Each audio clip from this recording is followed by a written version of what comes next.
ಇನ್ನು ಕೇರಳದಲ್ಲಿ ಮಳೆ ಆಗ್ತಾ ಇದೆ. ಕಬಿನಿ ಡ್ಯಾಂ ನೀರಿನ ಮಟ್ಟ ಹೆಚ್ಚಳ ಆಗ್ತಾ ಇದೆ. ಕಾವೇರಿ ಕೊಳ್ಳದ ಡ್ಯಾಂಗಳಲ್ಲಿ ನೀರಿನ ಮಟ್ಟ ಏರಿಕೆ ಆಗ್ತಾ ಇದೆ. ಕಬಿನಿ ಜಲಾಶಯ ಭರ್ತಿಯಾಗಿದೆ.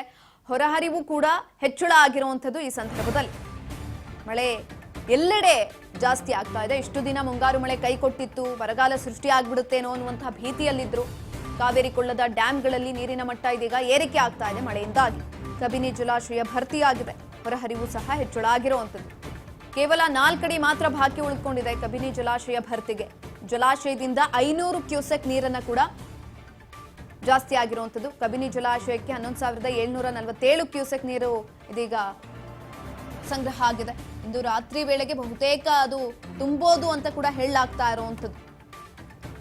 ಕಬಿನಿಯಿಂದ 8ರಿಂದ 10,000 ಕ್ಯೂಸೆಕ್ ನೀರನ್ನ ಬಿಡುವಂತಹ ಸಾಧ್ಯತೆಗಳು ಕೂಡ ಇದೆ. ಈ ಸಂದರ್ಭದಲ್ಲಿ ಆಲ್ರೆಡಿ ಡಿ.ಕೆ. ಶಿವಕುಮಾರ್ ಅವರು ಕೂಡ ಈ ಒಂದು ವಿಚಾರಕ್ಕೆ ಸಂಬಂಧಪಟ್ಟಂತೆ ಮಾತನಾಡಿದ್ದಾರೆ. ಇನ್ನೇನು ಸ್ವಲ್ಪ ಅಷ್ಟೇ ಬಾಕಿ ಇರುವಂಥದ್ದು. ನೀರು ತುಂಬಿತು ಅಂತ ಅಂದ್ರೆ ನಾವು ಅದನ್ನ ಹಿಡಿದಿಟ್ಕೊಳ್ಳೋದಿಕ್ಕಾಗೋದಿಲ್ಲ. ಅಫ್ಕೋರ್ಸ್ ನಾವು ಆ ನೀರನ್ನ ಬಿಡ್ತೀವಿ ಅಂತ ಕೂಡ ಹೇಳಿದ್ದಾರೆ.